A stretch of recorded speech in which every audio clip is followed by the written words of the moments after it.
All right, thank you, everyone. We're going to go ahead and get started. The commissioner is at the mic, so he's telling me he's ready to go, and I appreciate that. I do. Hey, we need to move it on and get done, and I appreciate that, Commissioner. Commissioner Nas, if you go ahead and present for the Department of Juvenile Justice, we're happy to have you again, and I'll turn the podium mic on, and then we'll go ahead and start up. Thank you, sir. Well, thank you, Mr. Chair, and we are excited to be here to discuss the governor's recommendation on the budget. We're so excited that the things that we have are impacting the kids, the juvenile lives in this state greatly. You can find this section in section 31 of your tracking sheet, section 31. And I start off by, Mr. Chair, talking about the 20% increase, which you've heard me talk about before, about the law enforcement of our agency. It's going to impact some 141 certified law enforcement gun carrying individuals. And you can find that in 31.1.3 and 31.2.3 of your tracking. And it talks in there about the breakdown, investigators, as well as our secure confinement, those SMART team officers, as well as our HITS, the high intensity supervision officers that's working out in the communities day in and day out. The next process, Mr. Chair, is the Augusta University, the transfer of funds from us to the Department of Corrections, including our medical personnel, the pharmacy costs, as well as administrative costs. And right underneath that, Mr. Chair, it talks about the reason and why, and I understand that there may have been a question earlier about would the administration or the individuals that's managing that fund go from AU to DOC. Mr. Chair, I have no reason to not believe that this process can't be handled in a fashion in which everybody, all three entities are supportive of. So whatever the pleasure is of the chair, we'll go with that. Of course, governor's recommendation where the funds and everything transfer to DLC. So we're 100% in supportive of that. I think members of the committee have had concerns about the oversight, if you will. We're committing to a huge transfer, both in corrections and DJJ, yes, sir, of health services over to Augusta University, which is there are efficiencies that can be had there, but there are also there is a need to have some management oversight to ensure that both agencies, both departments are getting exactly what they expect to get in terms of cost savings and benefits to the juveniles that you're protecting, that you're overseeing, as well as those that are in the prison system. So I think that's the concern that Chairman Powell had and others. We're just talking about your question earlier. Mm-hmm.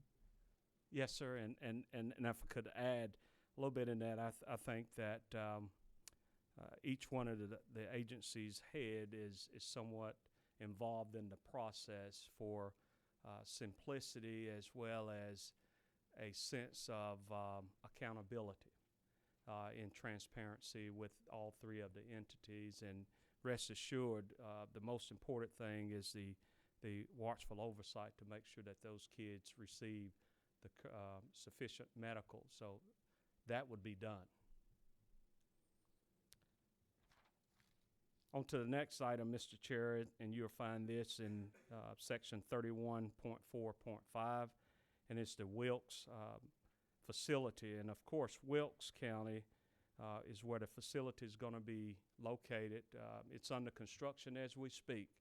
We hope to move into that facility on or about the 1st of December of this calendar year. This budget, of course, and I may note that when we first projected and looked at our staffing levels, we submitted a certain number, and then once we worked with OPB, we got that down to a more uniformed approach to where we are 100% sure and confident that the number of staff that we have projected, the 36 full-time position, is equivalent to what this the transfer of our existing facility from Sandersville to this location will be sufficient to carry out the functions of that location.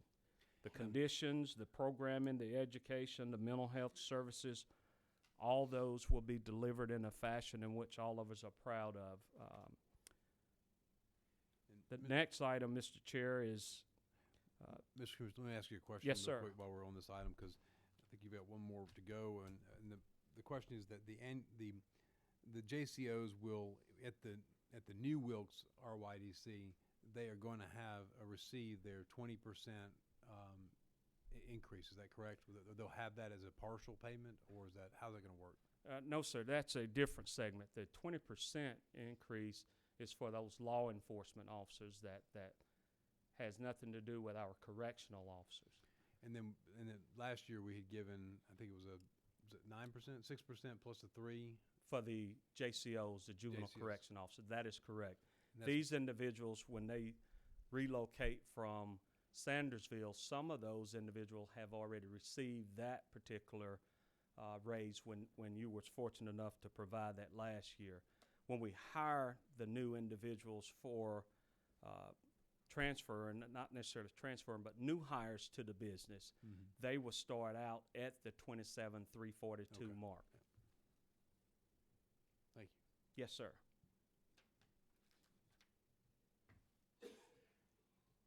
And Mr. Chair, I made one mistake. It's not 27,342. It's 27,936.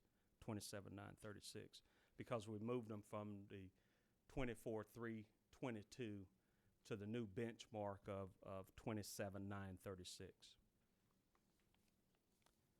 The next item, Mr. Chair, is the Terrell County, and we're fortunate enough to open that up this past December. And this is a full 12-month at $842,609. That's for the entire adjustment for the full calendar year 12-month salary for those individuals that work there at the Terrell facility. And I may add, that's down in Mr. Green's area, who we were proud enough to work with him on that project to provide jobs for that community. Mr. Chair, the last item is concerning our capital budget, which is the bond, and I can break those 1 through 5 down into a section, or I can take the highlighted areas concerning facility repairs and sustainment, and then major improvement and renovations. Of course, I came last year and the year before talking about the different style of youth that's coming to our facilities. They're more hardcore, more labor intense, and so we have to address our facilities and upgrading security measures, hardening the ceilings, utilizing more CCTV input, going away from the old analog system to more high-end tech system. That's what those two areas are for facility repairs and sustainment. Anything that works 24 hours, 7 days a week, the hinges get worn, the toiletry, and so forth and so on. So it's important that we maintain a level of compliance with all the different standards that it takes to go into that. The next item, which is number 3, and of course, Mrs. Chairman, that's in section 50. Cadwell is a new facility. This, I may add, Mr. Chair, it's the 3rd year that we've put it on. The governor has recommended it. And this replaces an Eastman facility that was built in the late 50s.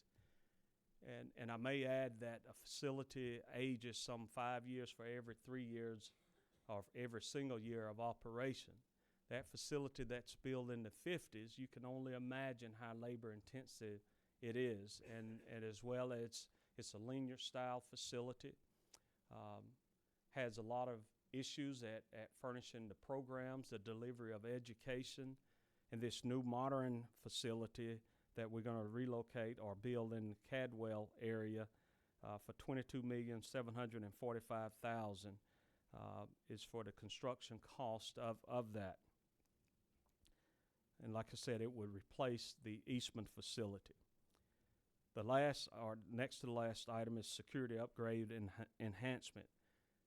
That's what we're doing. We literally gutting the old system, the old analog system that's not recording the camera system, to where we're putting in new CCTV and putting cameras in locations that's got blind spots, and that's that security upgrade and enhancement of $3,185,000.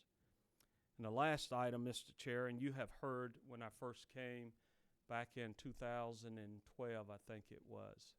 Seemed like it was 20 years ago. But we had a case, and I say 20 years, because the same kind of system that we have in to where you do a case management for an investigative unit, it's like adding a old Commodore 64 and setting it down in front of our investigators and asking them to map a case. And when I say map a case, this new system, it's case management or mapping and evidence-based analytics. It's a system that we can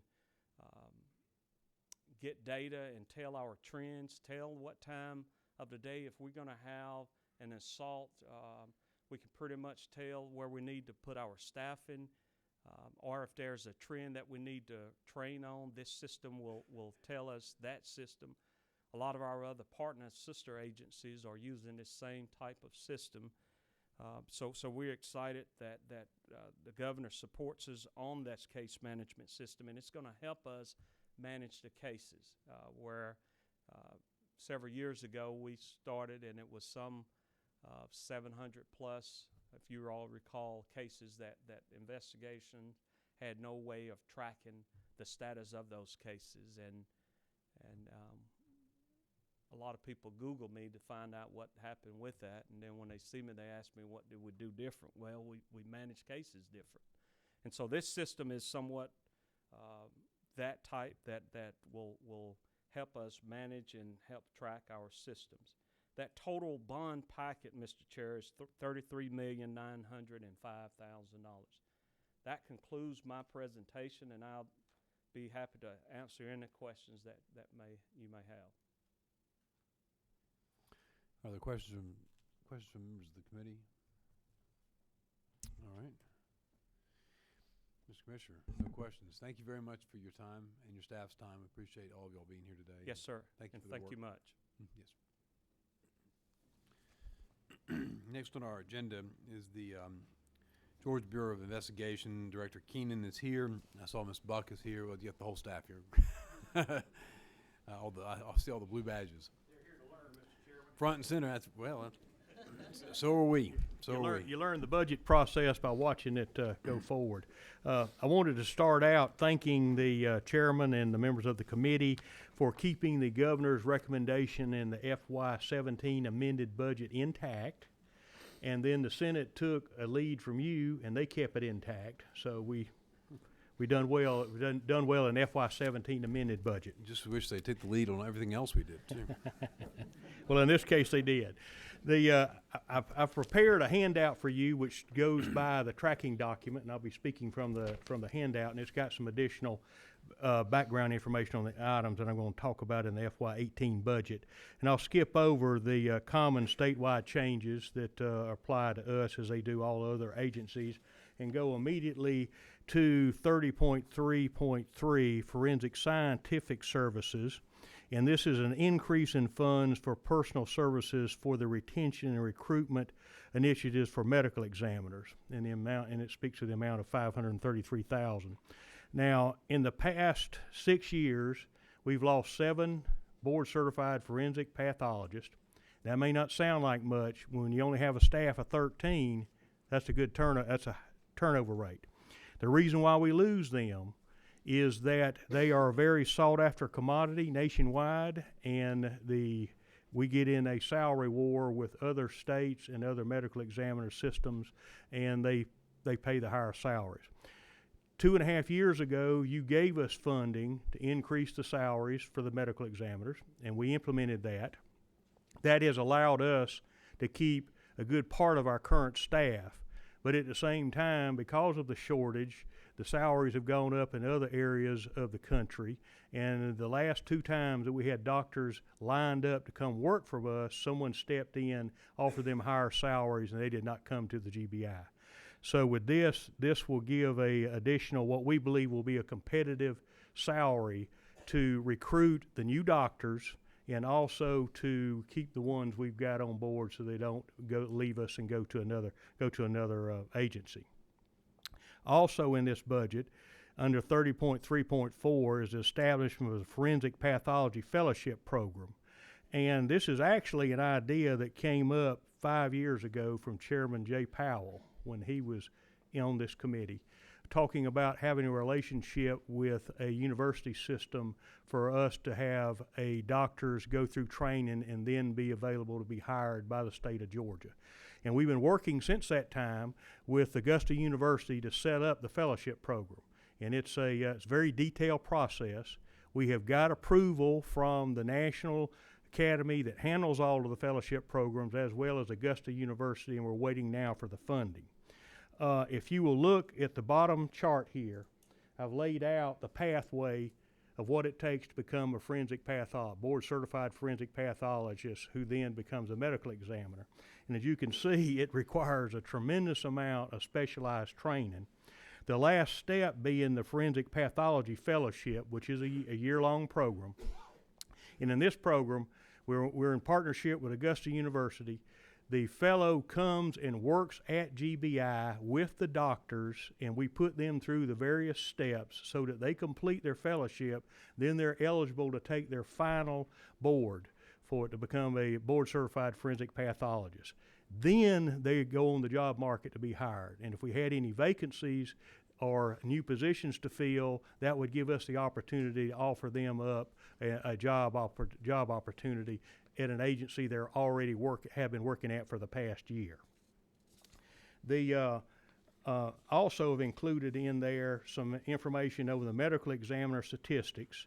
And as you can imagine, as the state continues to grow, there's more demands on the medical examiner system. GBI does autopsies for 153 of the 159 counties, and we've had a steady increase in the number of demands on the medical examiner office, to the point that last year each doctor did 276 autopsies. The national standard is 250. And if we can't get this reduced, then we'll probably lose our national accreditation for medical examiners. And I know that you would be aware of how catastrophic that would be for the agency. But we believe with the salary increases and the fellowship program that we can handle businesses that's ongoing. Now, I skipped over an item, which is the 30.3.5, which is the analyzed funding for the 6 forensic scientist positions that were put into the FY17 budget. And these 6 scientist positions would go to drugs, firearms, and latent prints. And so thank you for funding that in FY17, and we seek you to continue that in the FY18. If you will go to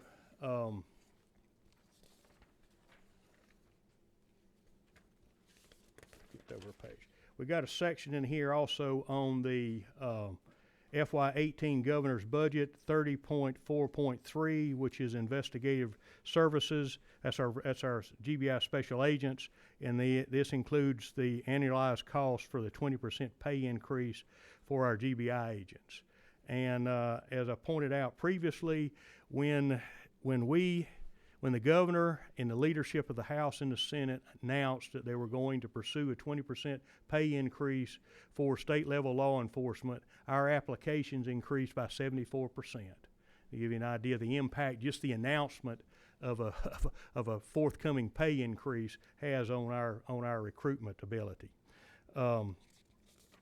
Finally, we've got there's some data in there over the special agent division, just for your information, of the number of agents we have and the vacancies that we're carrying. But on page 5, we get into the governor's budget bond request. And the big one is 50.2.3.51, which is the construction funding for the Savannah Crime Laboratory. And last year you provided the funding to do the study and the architecture workup for that building, for that facility. And we're back this year seeking in the governor's recommendation that there be the construction funding for just that. And if you will look, going on to page 6, where we're at on a bond package that you funded last year, which is our current morgue expansion at GBI headquarters, you will see where we're at, and it's actually got pictures of our morgue under construction. That is slated to be finished by the early fall of next year. Of this year. Now, in that facility, there's also got, going on to page 7, you will get into the diagrams and the architectural workup over the Savannah Crime Laboratory. And we have worked in a partnership with the city of Pooler. They're donated the land to the state of Georgia for us to build that facility there.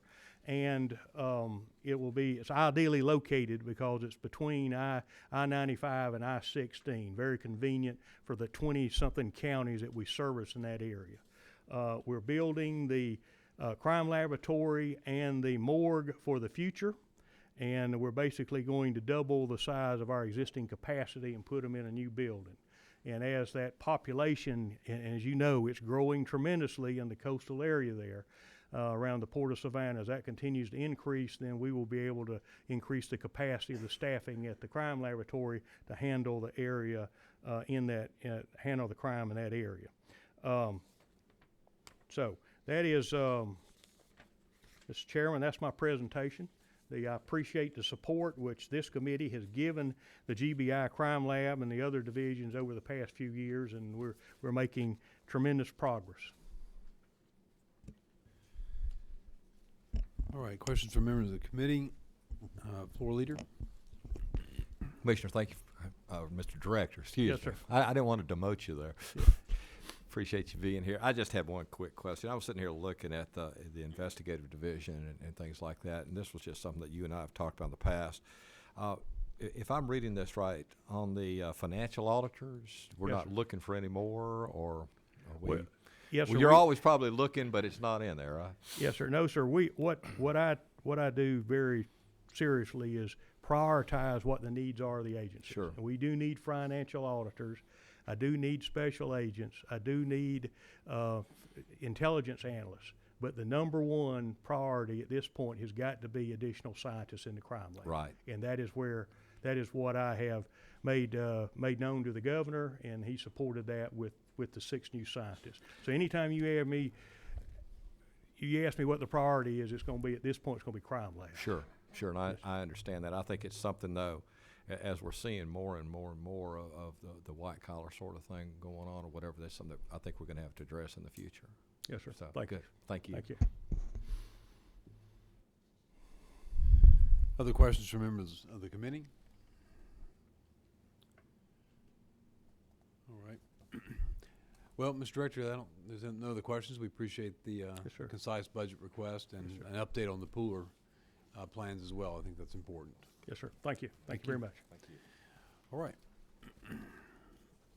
Next up on our agenda is the CJCC, the Criminal Justice Coordinating Council.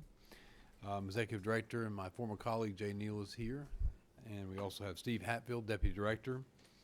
And then I think, is Judge Deal here as well? Yes. Hey, Judge. Nice to see you, sir. Thank you for coming down from the mountains. Jay, you can go ahead and start when you're ready. Thank you, Mr. Chairman. As you introduced, I do have my Deputy Director, Stephen Hatfield, Judge Deal, and Taylor Jones, Council of Accountability Court judges. I also have a few other staff members with me. Nathan Branscombe, who is the CFO and Administration Division Director. Robert Thornton is with us. He's the Division Director for our Grants and Policy Division. Stephanie Lopez Howard is Director of our SAC, our Statistical Analysis Center. I think we have Zerlinda as well, Budget Director, that's with us. So we should be able to answer any question that you have if you do have any questions. The budget requests before you are fairly simple, and we will go through them one at a time. And if you have any questions, don't hesitate to interrupt me if you need to as we go through this. Beginning with line 30, 5.5 starts our increases to accountability courts. Adult felony and drug courts, 1.473 million. Mental health courts, 764,000. Family dependency treatment courts, 656,000. Veterans courts, 564,000. DUI accountability courts, 220,000. Juvenile accountability courts, $64,600. And to give you an idea of where these numbers come from, Mr. Chairman, the total request represents an overall increase of about 10% for each court type, in addition to startup costs for new courts that will be coming on in fiscal year 2018. We currently have 161 accountability courts in the state. Those courts recognized by the Council of Accountability Court Judges would be 139. So there are 139 courts that are presently receiving state funds through the Criminal Justice Coordinating Council and the Council of Accountability Court Judges. We believe there'll be a minimum of 7 new courts this year. One thing you may have heard me mention multiple times, both in my time in the legislature and at the Governor's Office of Transition Support and Reentry and with CJCC, is that my own circuit didn't have an accountability court, Lookout Mountain Circuit. And I am proud to say, Mr. Chairman, that you should see Lookout Mountain Circuit moving forward with an accountability court finally as we move into fiscal year 2018. The efficiencies in these accountability courts is pretty significant. Since 2013, funding for accountability courts has increased by 65%, while the number of participants being served has increased by 147%. 65% increase in revenues going in, 147% increase in the number of participants. When we translate that into real dollars, since 2013, the accountability courts has saved the state of Georgia just under $195 million. That's a pretty good return on investment. And we're proud at CJCC to have the working relationship that we have with the Council of Accountability Court Judges and with Judge Deal and Taylor. If you have any questions beyond my ability to ask, they are here. They're the experts that can answer those questions for you. Line item 30.5.11 is a $340,000 increase for the Juvenile Justice Incentive Grant. This is another part of the Governor's criminal justice reform efforts. $250,000 of this request goes toward the expansion of current grants that we administer for this program. We believe that funding will lead to more youth being served in those 33 counties around the state, where we provide services for 62% of Georgia's at-risk population. The other $90,000 of the request goes toward the salary, travel, training, fringe benefits of a new model fidelity manager to fill a void that was left when a federal grant expired. As we began the Juvenile Justice Incentive Grant Program a couple of years ago, one of the things that's very important with any program like this is that the services that are delivered, the programs that are delivered not only evidence-based programs, but they're delivered with fidelity. So the federal government, through a grant, sent the Crime and Justice Center to Georgia to help train and lead us in our model fidelity. For the last couple of years, they've been on site with us. When we go out for site visits, they had staff that was with us. They had staff that was helping draft reports. So we've had their staff with we do have one model fidelity monitor on staff at CJCC working in connection with CJI. That grant has ended. CJI is no longer in the picture, and we need this position to be able to fill that void that is there with the end of that federal grant and CJI no longer being with us. This position is critical to ensure effective model fidelity for the treatment programs that are being delivered by to the recipients in these counties that are recipients of the Juvenile Justice Incentive Grants. So that's a vital position for us as we move forward in our Juvenile Justice Incentive Grant Program. Line item 30.5.12 is $75,225 for statistical analysis position to provide analytical support to grant applications. In addition to the $75 million that CJCC receives in formula-driven grants each year, we've been successful in writing for competitive grants over the last number of years as well. As a matter of fact, in fiscal years 15 and 16, we received almost $10 million. And when I say almost $10 million, I think it was $9,999,000 or something like that. It was right there at $10 million. Those grants include elder abuse prevention, veteran courts, criminal justice technology and information sharing, law enforcement innovation, and victim services, as well as a grant to enable the GBI to test some of those rape kits that we found had not been tested in some of our hospitals. The challenge that's been created as we've been successful in obtaining these new competitive grants is that now our staff that was writing those competitive grants are managing the grants that we've been able to secure, and it leaves us in a position to where we really need another grant plan or to continue writing competitive grants. When we look at this position, you can be pretty sure that we will be able to bring far more into the state in competitive grants than we're putting into the $75,000 for the position when you look at what we've done over the last couple of years. This position will provide dedicated resources for seeking those competitive grants, and we're confident that we'll see that great return on investment with that position. Line item 30.5.13 is a $53,664 increase to meet required state match of federal cost share. As you look over by the numbers, one of the things that you'll notice is that we are having more and more state general funds or state grants that we are working with, and we're required to use state general funds to administer the general funds program, meet federal matching requirements, and cover time for other various statewide obligations that we have. Over the last 3 years, our state-funded grants have increased from 29% of our total expenditures to 51% of our total expenditures. The state-funded administrative operations to cover these has only grown from 10% to 12.5% during the time of this growth. So as diligent as we are, and we're proud, one of the things that we're proud of is the efficiencies that we have in managing grants, and as diligent as we are in this, maximizing the use of federal grants and other funds, it's been difficult for us to be able to have the state funds to effectively meet those agency-wide obligations while ensuring that we remain in compliance with the federal requirements and the state requirements as well on the grants that we receive. Based on our projections, we believe that fiscal year 18 will see a 5% gap in state administrative funds.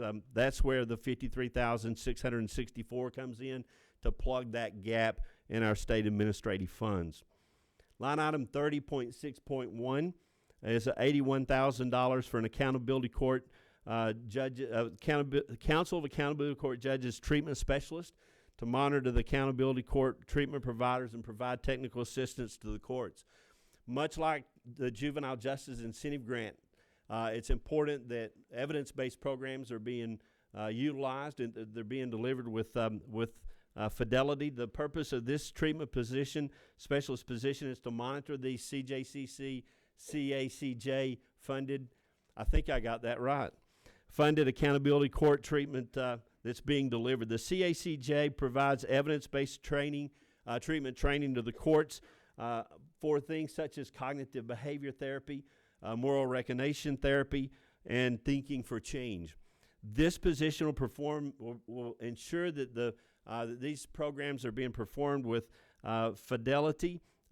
They will observe regularly the treatment that is taking place in the CJCC grant-funded sessions to ensure that courts are being accurately and faithfully following the evidence-based therapy intervention models and curriculum and protocol. This treatment specialist will also provide technical assistance to the courts and serve as a liaison between the various state agencies, courts, and the CACJ. The treatment specialist also will work closely with the Department of Behavior, Health, and Developmental Disabilities one of the main providers of services for our accountability courts is our community service boards. They'll be working with DBHDD to facilitate those services between the courts and assist in drafting the treatment guidelines for the community service boards that service the accountability court participants. The treatment specialists will also monitor assigned projects and relationships with applicable state agencies. So I think that gives you a real good idea of the asks that we have and the importance of each of these asks.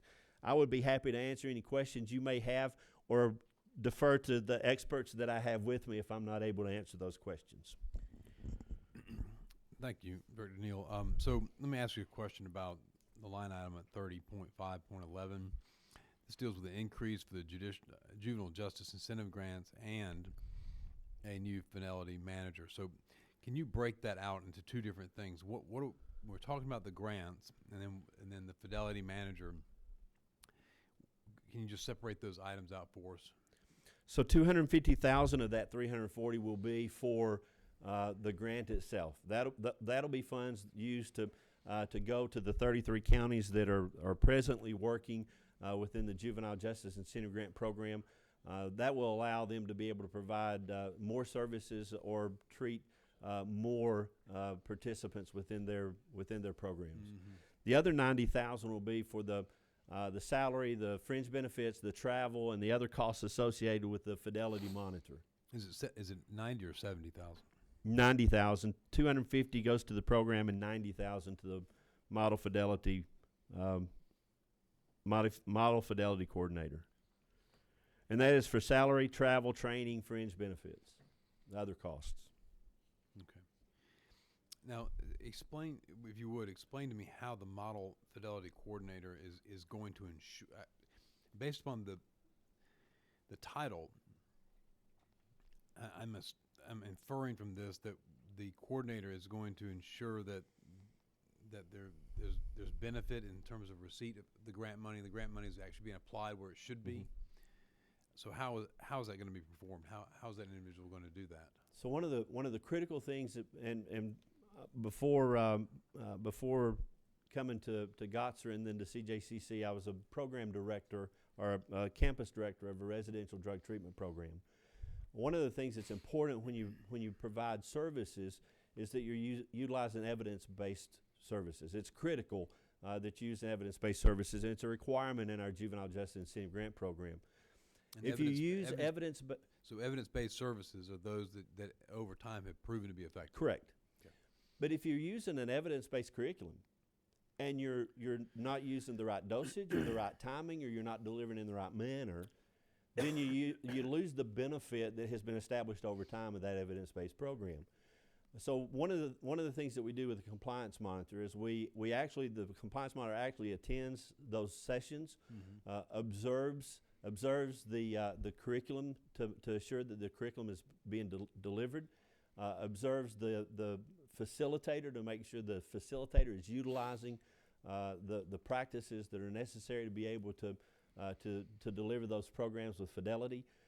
There's a lot of those they're groups, so you've got that group dynamic, the way the facilitator interacts with the juveniles, the way the juveniles interact with one another, and all of those interactions are critical for that to be an evidence-based program.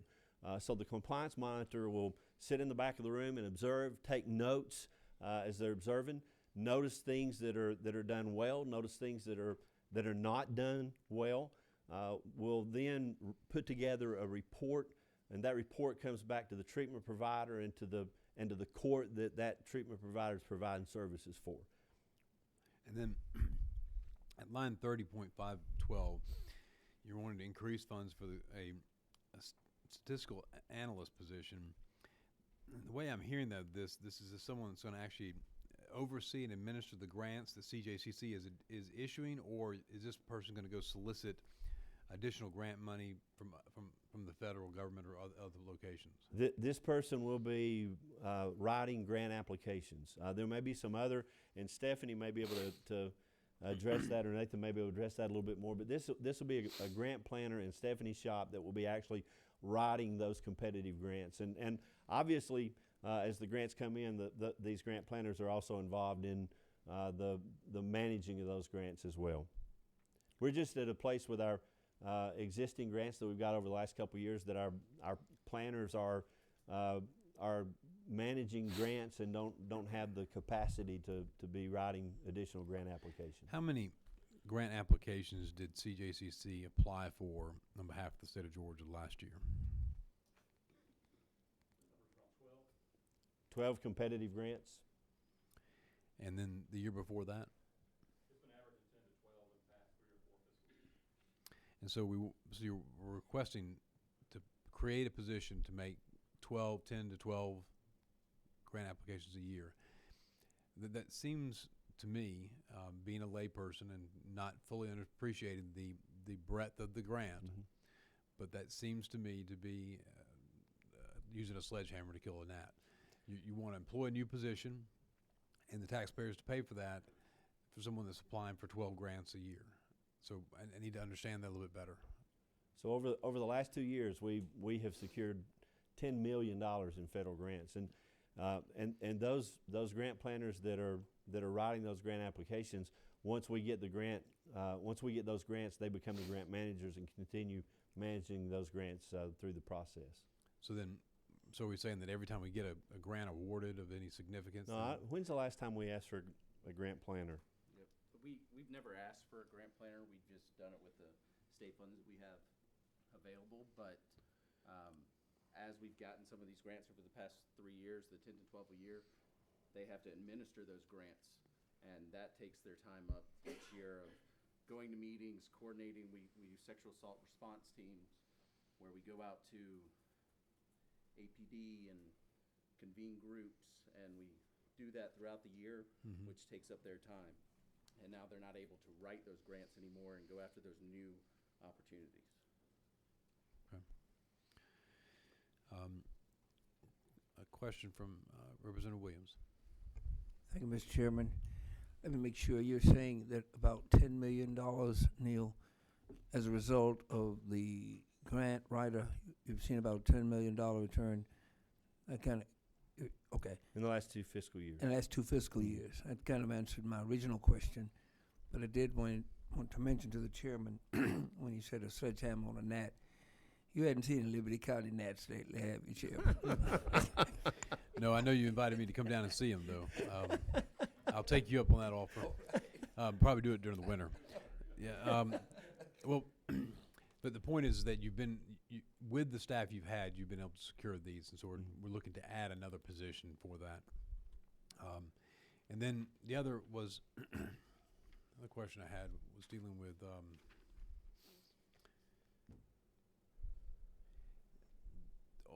I have a request here, and this was a discussion that with the family violence shelters, there have been some requests made or suggestions made to me and to other members of the House that there's a need for some additional revenues to take the place of, I think, federal grant money or federal match money that would come through DCA to help with the family violence centers, because that federal money now is attached to a requirement that the shelters house within those facilities that are there. They provide internal in-shelter placement for men. That obviously creates a conflict between the women that are housed there and the children that are housed there that are the subject of domestic violence, possibly rape and other crimes, and then to shelter that female and children associated, to add a male or to that shelter seems incongruous. They seem to conflict at many levels. So I'm getting a request for, if possible, the $600,000 request that would deal with replacing some federal monies if specific shelters are not able to provide that on-site, on-premises accommodation for males. Can you elaborate or share some information about that? Sure. We have 46 domestic violence shelters, and of those 46 shelters, 14 of them, my understanding, 14 of them has the grant that you're referring to through DCA. One of the things that has happened over the last couple of years is our VOCA grant funds, federal VOCA grant funds. What does that VOCA stand for? Violence of Crime Act. Those victims of Crime Act.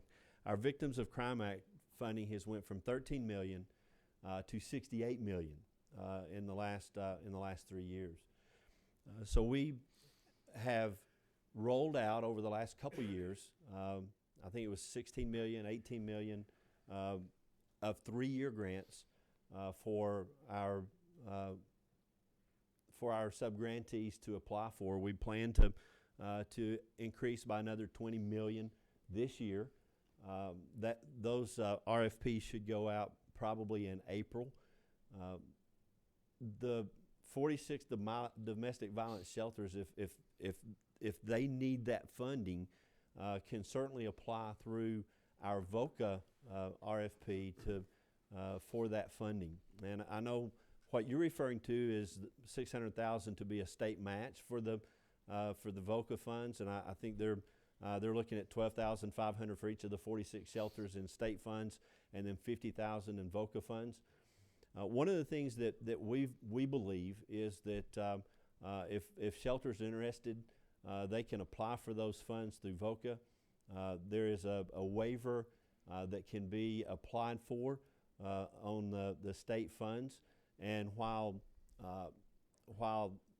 history is not always predictive of the future, you can pretty well look at what has happened historically to anticipate what would happen going forward, and we have not had any of those waivers denied. And a waiver would be waiver for what purpose? A waiver to where they could access the VOCA dollars for these funds without having to show that state match that they're asking for. So it would be our position, Mr. Chairman, that the governor's recommendations are appropriate and accurate, and we would stand behind the governor's recommendations, and we believe that we can fully meet those needs through our VOCA funding. So that you think through the VOCA funding match, which is federal dollars that you're drawing down, is that correct? Correct. So that from the Victims of Crime Act, you're able to draw down an additional $16 to $18 million or $20 million increase for this coming fiscal year. We plan to increase it by $20 million this year. Okay, so you're going to increase it so you're at 16, 18 now. So it's considerably more than that. Robert, do you? We're at about 42 million that we're awarding now, and we'll be adding another 20 or so. Adding another 20, okay. So you believe that through those through the applications, the shelters could apply for, those 14 shelters could apply for the VOCA grant to offset the loss of the DCA $50,000 money. Is that correct? We believe that if all 46 shelters were to ask for that, we would be able to provide the funding for all of them. And that's just the only question in that is the waiver issue. Is the VOCA grant money enough to cover the $50,000? I mean, it's 20 million plainly is, but I'm sure there are other issues that are resolved or addressed with the VOCA money. We believe it would be, yes. Okay. All right, and then the other question or solicitation that I've received is dealing with, I believe Georgia Cares is looking also to add a few positions to help with coordinating the victims of sex trafficking and moving those children into shelters, and there's some need to coordinate there. I don't know if you've had a chance or been approached to discuss that with them, but they have made a request for about $175,000 towards those two positions. I think it's two positions. Robert, can Georgia Cares has asked for $175,000 for two positions. Okay. And we currently do fund Georgia Cares through a couple of funding sources, one through TANF that provides about $700,000 to Georgia Cares, and we have another award through VOCA which provides about $500,000 to Georgia Cares, which funds assessors, and they've had some discussions about transitioning some of that to care coordinators. Care coordinators, that's it. And we have talked with them and to look at other ways to provide those assessments across the state, and utilizing some of our existing victim service providers to do those assessments in the time frames. But we do provide funding through them. We haven't gotten another request for additional money from Georgia Cares, but we definitely talked to them about I think reallocating their existing award. Okay, there's there's the care coordinators. That's the right terminology. So the issue that's been raised is that with the an enhanced level of scrutiny that the Georgia House in particular, but the Senate as well, the Georgia General Assembly has placed in trying to protect our children that find themselves trafficked for sexual purposes in that arena. Over the last 10 years, the House and Senate have worked really very diligently towards addressing this as a crime, also addressing the needs of the victims of those crimes. And with as a result of that, oftentimes when you shed a little light on an issue, you realize that there's more of a need than there was before. And so what they're informing me is that the need for those care coordinators has gone up because the number of children that are now being referred to Georgia Cares has gone up as well over the last few years, and they are looking for some additional monies. In the past, Georgia has not provided, these are Georgia state funds, we've not provided any Georgia state funds to address human trafficking out of our own state budget. Those have all been federal dollars, either grants or TANF money. And so if you can, I'd like you to look into that a little bit and see what can be done to try to help address that gap that they're seeing. We can follow up with you. I know Christy manages our program manager that manages that, and Christy has met with them multiple times, and we can get some additional information to you, Mr. Chairman. Okay. Thank you. Floor Leader Rogers. Yeah. Thank you. Judge Deal, if you don't mind, I want to address this to you. And this is really not even a budget question. This is just something that I think it's important for this committee to have an overall working understanding of what we're doing and everything. And I know that the state of Georgia has just made some phenomenal strides in criminal justice over the course of the last couple of years, and you've been a big part of that with some ideas. Can you just address, if you don't mind, just a real quick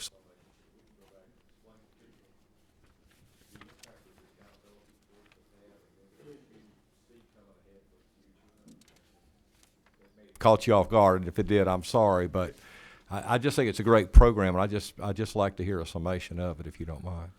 It did catch me off guard just a little bit, but I'll tell you that we have expanded accountability courts throughout the state. As you all know, you all gave an incentive to Superior Court judges, DAs, and public defenders if they had an accountability court in their circuit. And now we have an accountability court in every circuit in the state, save two. And one of them's Lookout Mountain, and I'm going there tomorrow. So I anticipate that they'll have one very shortly. So we have expanded the accountability courts throughout the state, and those are drug courts, which are our biggest courts, mental health courts, and veterans courts. Those are mostly in Superior Court, felony cases.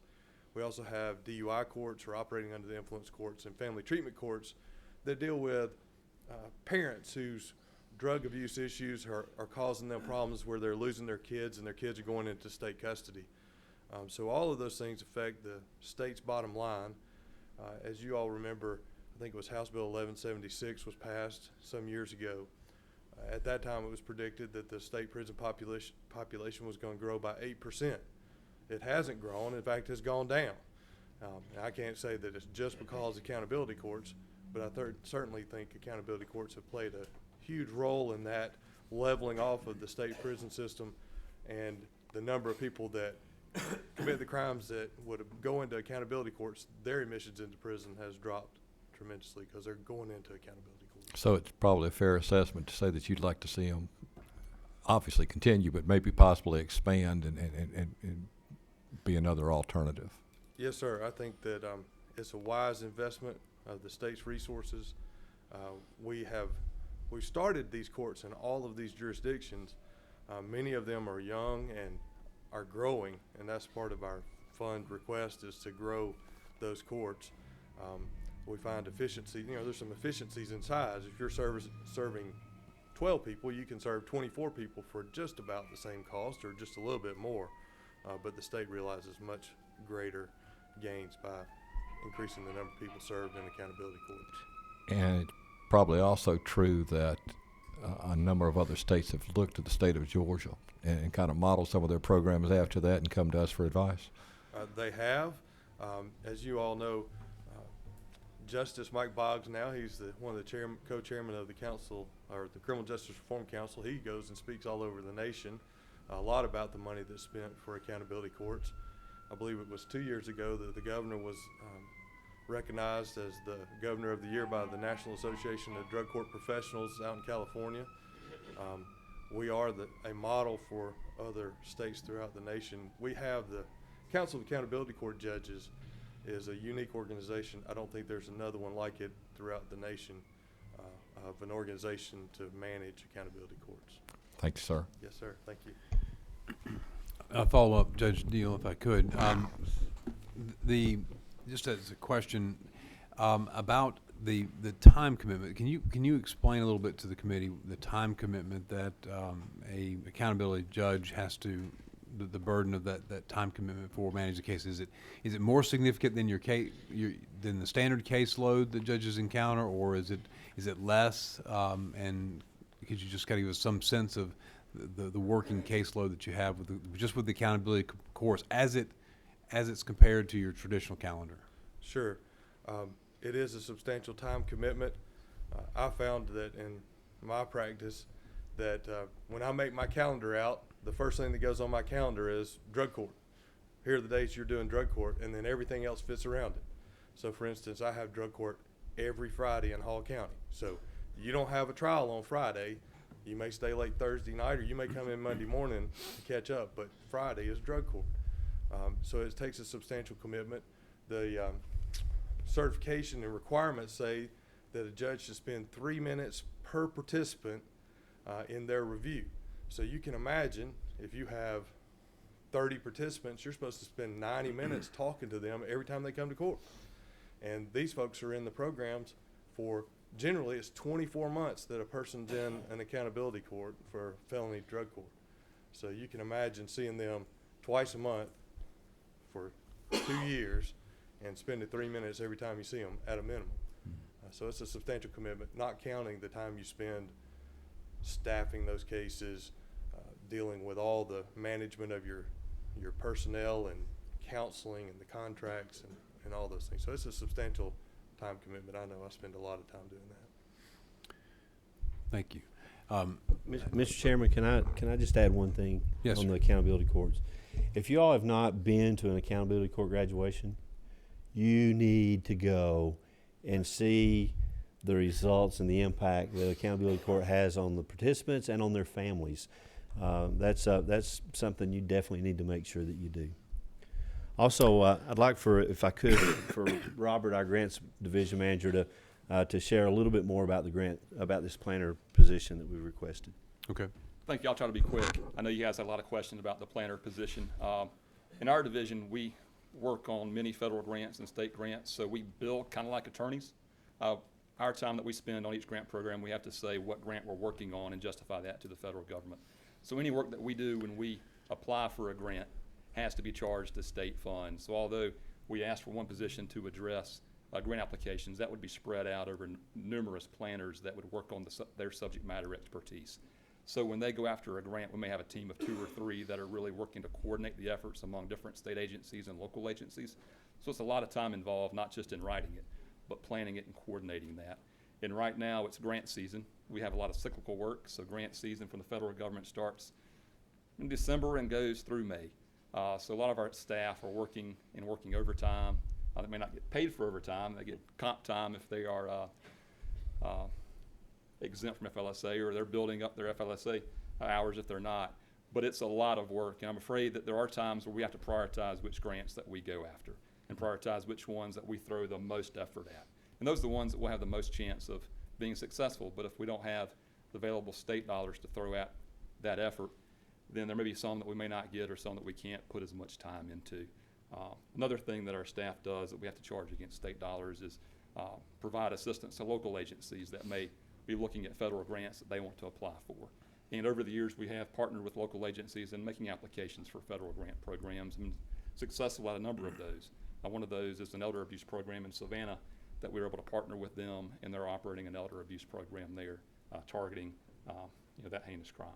So that is a big need, and it's one that we'd like to see more resources available for, and we think we can definitely bring much more dollars back into the state than it would cost to fund that position. That would, again, not just one person, it would be spread over numerous positions and effectively probably hire one more, so we have that additional time to spend in that effort. Thank you. Okay. Mr. Director, thank you. That's an attorney that has a better understanding of those billable hours than me. I can tell. That's good. Do you any other comments from the Director? Okay. Yep. Well, thank you very much. I appreciate Thank the you. presentation, and thank you for your staff and the members that were here today. We appreciate all of your work. Thank you very much. Hard work. Representative Gravely said he might be back. He said he was coming. He had to go to a cannabis committee, I think it was, and said he would probably be back by 4:20. I'm not sure why that.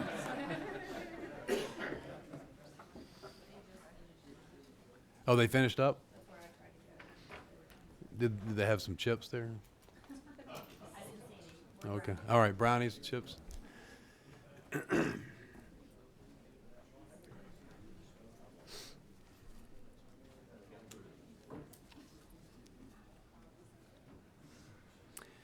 Next on our agenda today is going to be to hear from Mr. Chris Barnett, the Executive Director of our State Board of Pardons and Parole, and Ms. Reed is with her. We appreciate you both coming today. Thank you for being here again.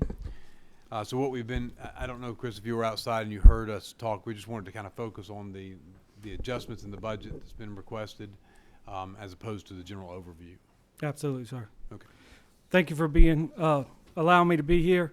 Representative Williams, I grew up in Liberty County. I know how the gnats are down there. In fact, I believe we named it our county bird when I grew up down there. So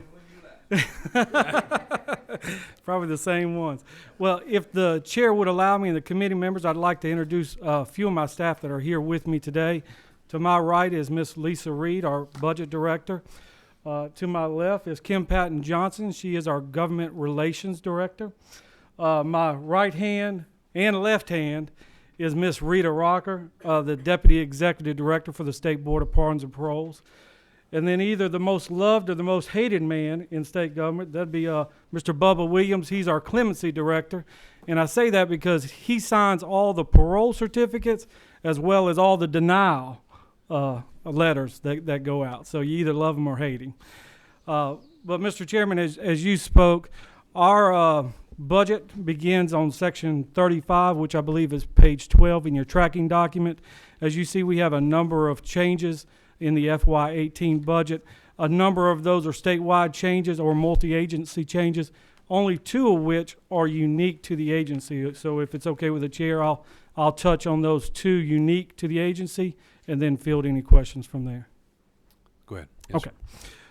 On line 35.2.6, you will see the only new funds provided directly to the agency as part of the governor's recommendations.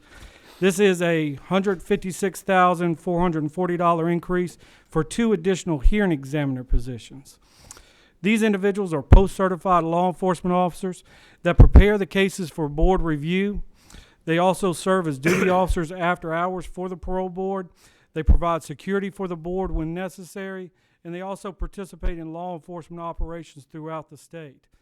Now, as you're well aware and heard many times, criminal justice reform is working. And with that, the population of the prisons have decreased over the last few years. But as the population has decreased, that population has gotten harder and more difficult. Current data shows about 67% of the population is serving for a violent offense, and it's projected to reach 70% over the next couple of years. As this population gets harder, the cases become more complex. It takes longer to do the investigations, longer to do the rates, and longer to present those cases to the board.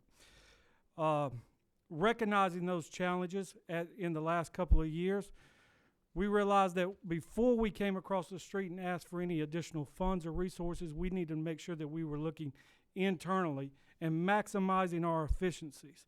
We focused our efforts on 3 key areas, and that is our people, our processes, and our technology. Over the last year and a half, we've really reevaluated the roles and responsibilities of all of our individuals currently working for us, made moves as necessary, eliminated positions where possible, and reallocating those resources to the most effective use of the agency. We've looked at our processes. We've enhanced our audit processes, our training processes, our final review processes, our investigation solicitations, and we're in the middle of revalidating our guidelines and risk assessment. This will move the risk assessment into an automated process instead of the paper-driven hand and pencil paper process that we currently have. We've looked at technology, and I will say that this is the first year in the history of the board that every inmate case is considered electronic. We no longer have paper files that move around from one person to another. Again, enhancing the effectiveness and efficiency of the board. But it is this point that I can truly stand here before you today and say we are running at maximum capacity. And as these cases become more difficult and more complex, we need the help. And we do support the governor's recommendation for these two positions. Our only other unique change to the agency you can find on line 35.2.7. This actually eliminates $806,050 in federal funds that have been previously appropriated to the board. These funds were associated with asset forfeiture sharing based on personnel attached to various task forces throughout the state. As those personnel transferred over to the newly created Department of Community Supervision, we felt it appropriate to transfer those funds to the Department of Community Supervision as well. So this is really clean up from that transfer that took place July 1st of 2016. And at that is the only two items that I have. I'm certainly welcome to answer any questions. So now with the process and the positions and the technology that you were talking about earlier, can you explain what kind of internal efficiencies can be gained in terms of the review of those that might be seeking to parole out sooner, and how you're developing efficiencies for the board to make to focus on the cases that need their discretion, that need the board to look at that and to vote on a case, as opposed to those cases which haven't even met certain thresholds or have not qualified under conditions previously set by the board for parole. Can you speak to that? Absolutely, Chairman. Currently, one of the projects that we have ongoing in partnership with the Department of Corrections, during our final review process, the hearing examiner will go back and look at that individual's record since the last board decision was made. See what kind of conduct and behavior they've had, what kind of programs they have completed. And in working with Department of Corrections, we're trying to enhance that disciplinary report process so that between the Department of Corrections, our hearing examiners, and board, we can come up with an agreement that if an individual is receiving a disciplinary report within a certain time frame of a certain type, that we will do an automatic set-off or an extension of that time instead of having to, again, re-rate that case, present it back up to the board, have it go through the 5 board members for a vote. I think we can come to an agreement and move that case forward in a greater effective and efficient manner. What if the hearings were designed to be more judicial in nature, and there was a process by which inmates or family members or victims could weigh in on through a hearing process, weigh in on a particular case, what would that do in terms of your cost and the demands on your personnel? Without knowing exactly what level of hearing we're talking about and how many hearings we would speak to, I will say this. We are operating at maximum capacity, so any change, any additional responsibilities that we have would certainly have a tremendous impact on our operations. Last year, we presented the board with 17,000 cases. And so if we go to having a hearing or some kind of public hearing, the impact could be significant depending on the details involved in that hearing. I would like to express to the chairman that many of those things that you talk about in a possible hearing, the board already does. The board interviews every single inmate that comes into the Department of Corrections through our investigators. We get their side of the story, their background, all of that. We also have opportunities for victims. Any victim in the state, whether they're registered or not registered, can meet one-on-one with a member of the parole board, express how that crime has affected them, what their life has been beyond that, and express they're either for or against parole. We have that 2 to 3 times a year. It's our Victims Visitors Day. Again, the inmates or the offenders, through their counselors and through our outreach or in-reach into the prisons, have that opportunity to be heard by the board and considered. Can the victims or those that are interested in the particular case, can they weigh in means other than just the victim's visitation day, or can they send in letters and emails and those kinds of communications, and all that will be considered, I assume? That is correct, sir. And as they are registered victims, throughout the process, anytime there's a change in that individual's case, we actually send out a notification to let them know what the change was and ask for their input moving forward. So throughout the process, we are contacting not only the victims, but the DAs and all interested parties in the process. So you're reaching out to DAs. So if there's if a time that's been set for the review of an inmate for parole comes due, then you're sending out a notice to the victims, to the DA that prosecuted, the DA's office who prosecuted the case, and notifying them of that current status, that they're up for a parole consideration? Absolutely. As far as the DAs are concerned, within about 90 to 120 days of the individual being convicted, we will receive the sentence. Okay, yeah, go ahead. Did I say victim? The offender being convicted, we will receive a sentence computation from the Department of Corrections. That's when we will initialize our process. Our first step is to reach out to the DAs and solicit input from them. Now, if the individual is serving for a serious felony offense, 6 months prior to their statutory parole eligibility date, we will send them a secondary solicitation of information. We know some time has passed while we captured the time of conviction, that community input. At that time, we know time has passed. DAs may have changed. Community views may have changed. We want to get the current DAs and community views on those most serious cases. So we send out that secondary solicitation. The board will then make a decision. That decision becomes public. And then again, as we prepare to release that individual, there will be another notice that goes out to the DAs and judges notifying of the release. Okay. Thank you. All right. Representative Evans. Thank you, Mr. Chairman. Thank you for being here. I wanted to try to understand a little bit better the additional hearing examiner positions. I heard you say that we've got less folks moving through the system as a result of criminal justice reform, but the folks that are there have committed the harder and more serious, more dangerous crimes. But it seems like to me, if we still had the same staff level that we had before, then we just spread them out and they'd be able to perhaps spend more time on the harder cases. So I'm wondering, did we pare down the staff as a result and we find that we need people back? Do we have more people committing serious crimes than we did before, or were we just not spending the time perhaps that we should have before? I'm just trying to understand what changed. I think it's a combination of things. Again, the overall population in prison has dropped. However, those individuals in there, a greater percentage of them are serving for a violent offense or multiple offenses.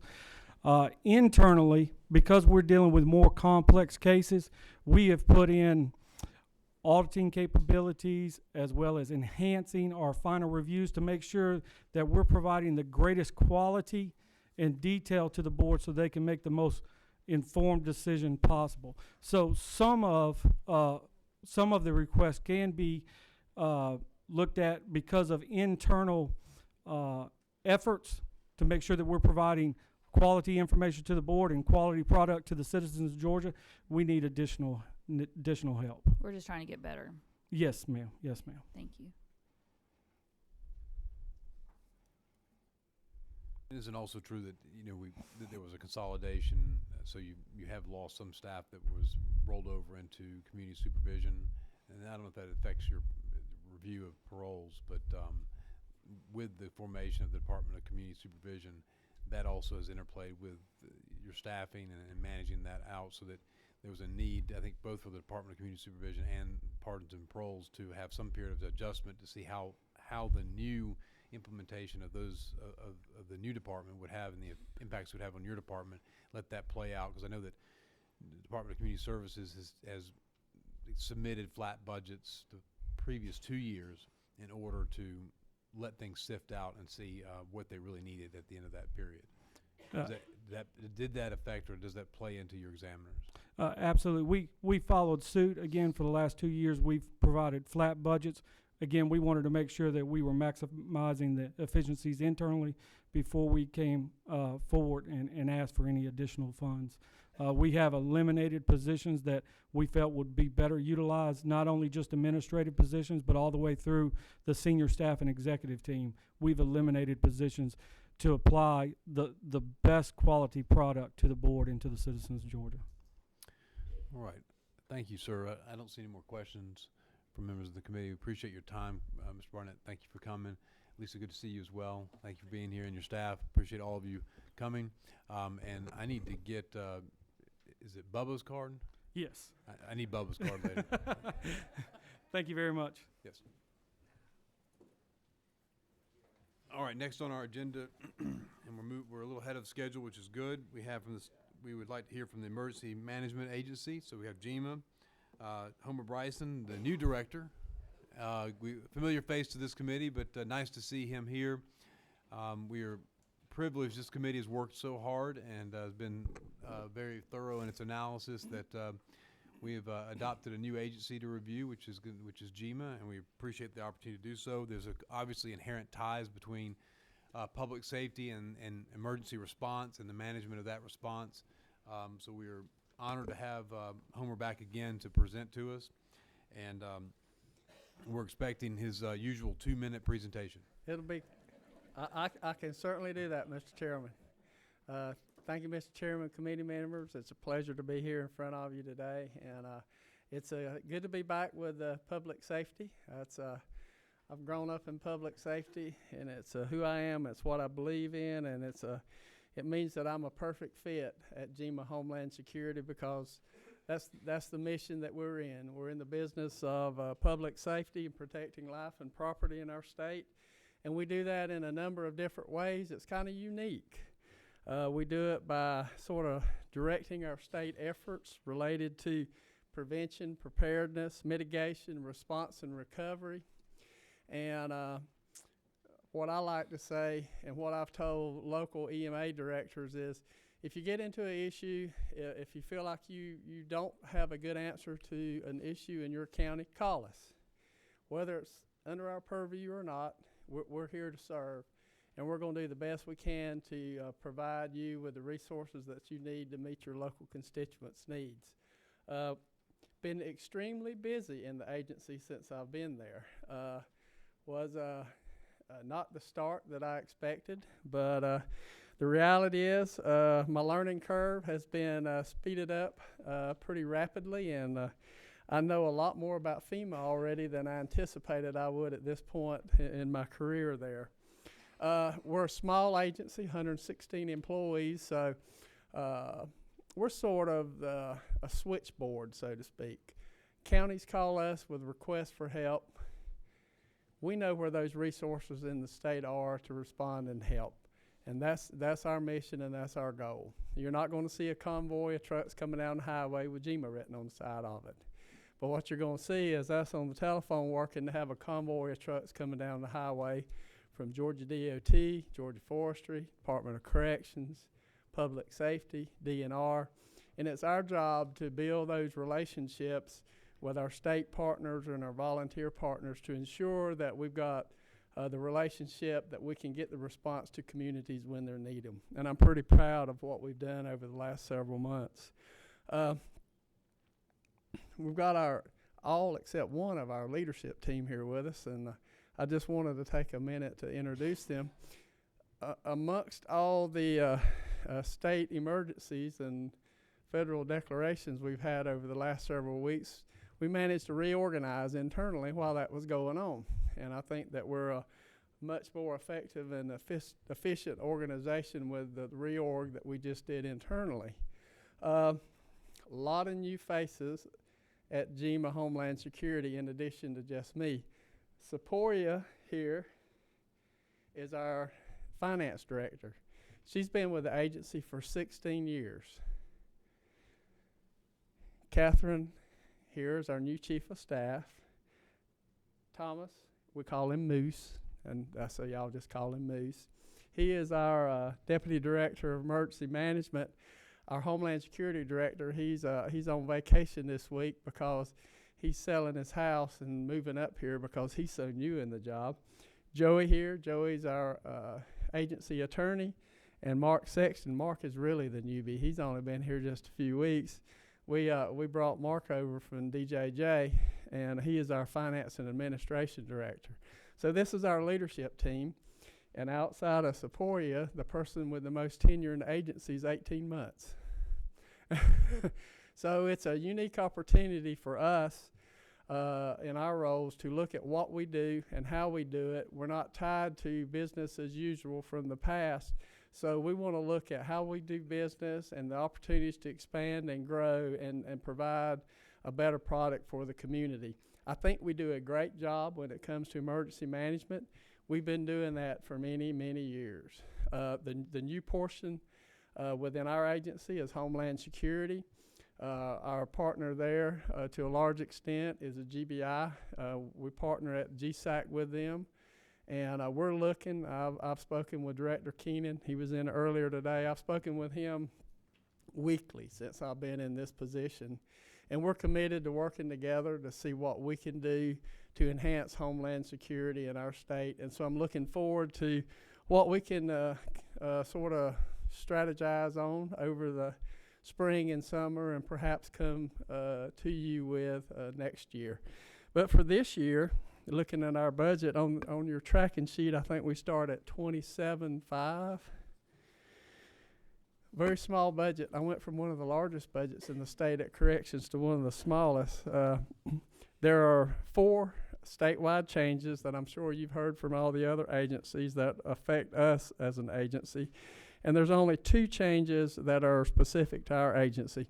One not exactly specific, but it's the 20% increase for law enforcement. We have 2 positions that qualify for that. And the other is to eliminate $56,820 in one-time funding that was operating expenses at GSAC, and we can cover those that reduction within our current budget level. And so that's our budget request for 18. The chairman asked me to tell you a little bit about GEMA since we're kind of new here.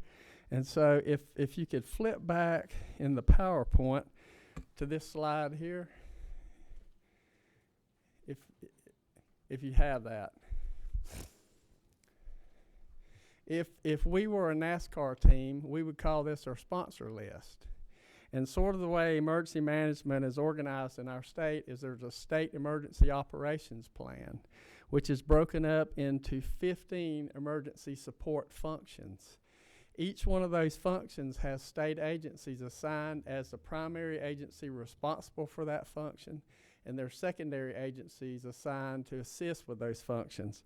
So those are all our partners in the main areas related to support functions in the state. It truly is a collaborative effort, and I'm excited to be here and be glad to answer any questions.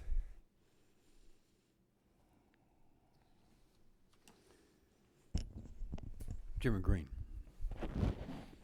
Thank you, Mr. Chairman. For the last couple of months, you and I have had more to do with my area than I wanted to see, but thank you to you and your department for everything that has been done. The one thing that I noticed that came out of all of this tragedy was that our local people did not know what to do.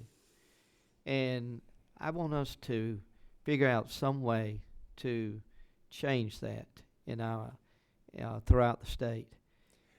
It was just they didn't know the direction to go in, and I know that General Moore saw that, and I know that you saw that, and that has worried me greatly since all of this.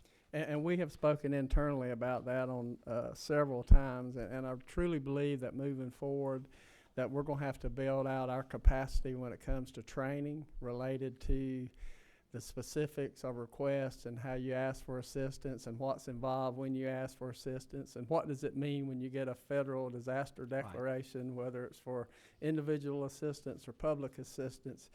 You just don't have that knowledge in a lot, especially the small rural counties where you may not have a situation where this occurs for 20 years and you just don't have that. So we're working internally. We're going to develop some informational sheets that we can send out. I hope to have one that we can lay on your desk before the session's over so that you'll have and ramp up our training with the local emergency managers. And then one of the things we've talked about internally doing is when you have an issue in a county, just go ahead and have that document queued up and we'll email it to the local leadership, local EMA, local elected officials. So everybody as a reminder of sort of how that process works, because I think we've done a really good job in what's the recovery effort in Southwest Georgia. But as you know, the reality is we probably could have started a little earlier if everybody had been on board at the beginning of it.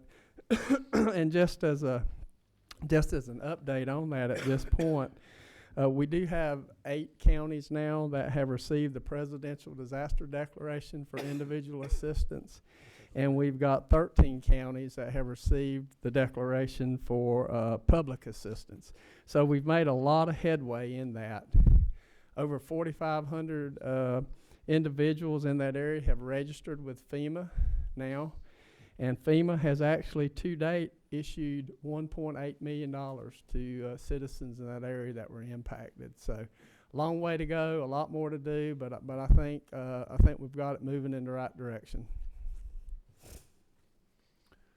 Mr. Chairman, any other questions? No, thank you, Mr. Chairman. Thank you. Thank you. All right. Director, thank you very much for your department, but thank you to all the folks that work at GEMA. We appreciate the coordination that you're providing, and welcome on board for the new positions and new staff members. It's good to see you here today. Y'all do everything you can to keep Homer in line,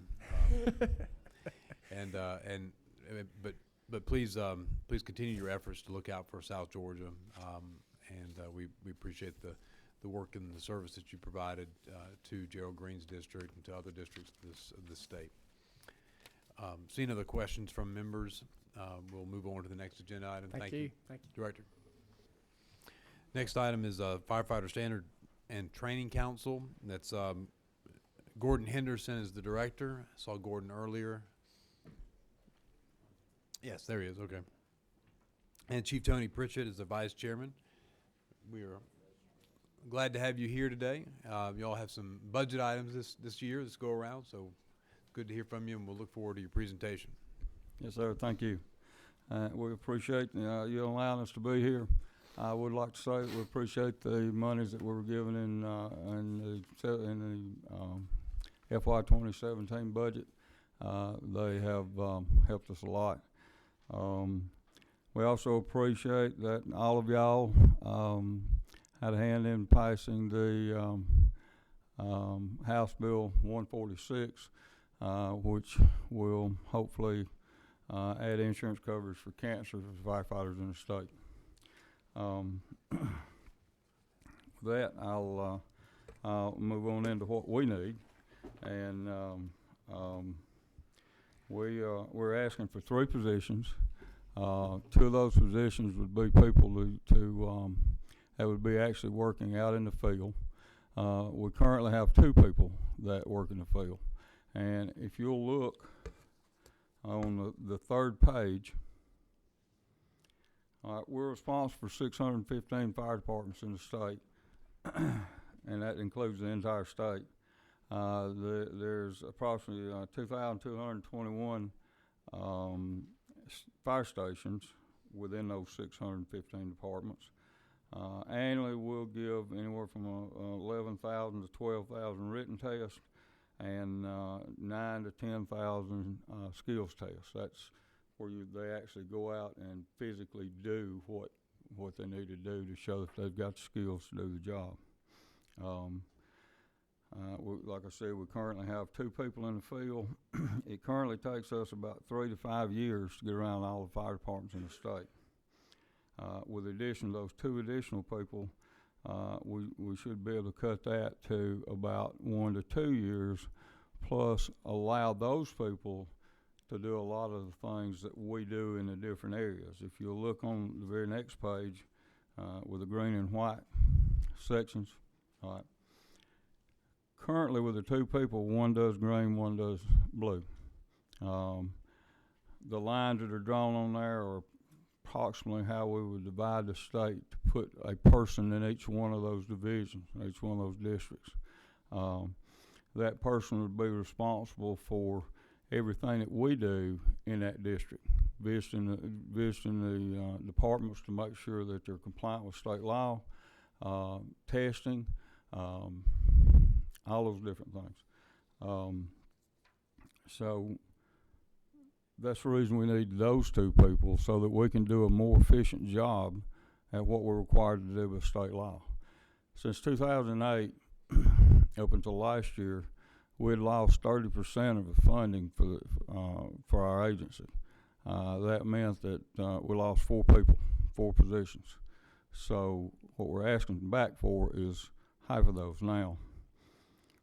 House Bill 146 will bring on the need for that 3rd person because we don't have anybody currently in standard and training that has the expertise in insurance to deal with the things that we'll have to deal with 146.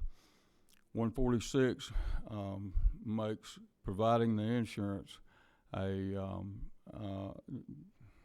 it makes it a compliance issue for us. In other words, the department has to provide the insurance, or the community, ever how they decide to do it. But the department would be fine. When we go, we would have to see that they've got the insurance on the people, and that would be a compliance issue for that department. So in other words, if we go to the department and they don't have insurance, they could be non-compliant and not meet all the requirements to be a legally organized fire department in the state of Georgia. So, and I know we're going to have a lot of questions, and I know we're going to have to aid or help some of the departments work through it, because it's already started. As soon as the bill passed, we've already started getting calls. So won't know what we're going to do, because in the committee, when they passed the bill, when Representative Gravely was there and passed the bill, they want to know who's going to manage this for the fire service, and it's us. So, you know, that's going to bring on more issues and concerns and things that we've got to do, and we don't mind it, because we need to help the fire service, because we've got a lot of people out there that need help. If you look at the map that's got the red stuff on it, we have approximately, well, I found out at a meeting late yesterday evening, that the number has come down a little bit. We've got 173 fire departments in the state that don't report what they do to the fire commissioner's office. And they're required by state law, it's actually 25-232B, became effective January 1st, 1993, to provide reports on fires that they go to and things that they do. We got that many that don't. All these little red specks and all these big red blobs on here are departments that do not report as of right now. So that's another thing that we've got to do. And this became effective January 1st, 2016, when we passed the new rules, okay? And rules have not been changed in 41 years since 1975. So the new roads brought on a lot of stuff that has been kind of done by word of mouth over the years, but it never had been officially done. And now they're required to do these things.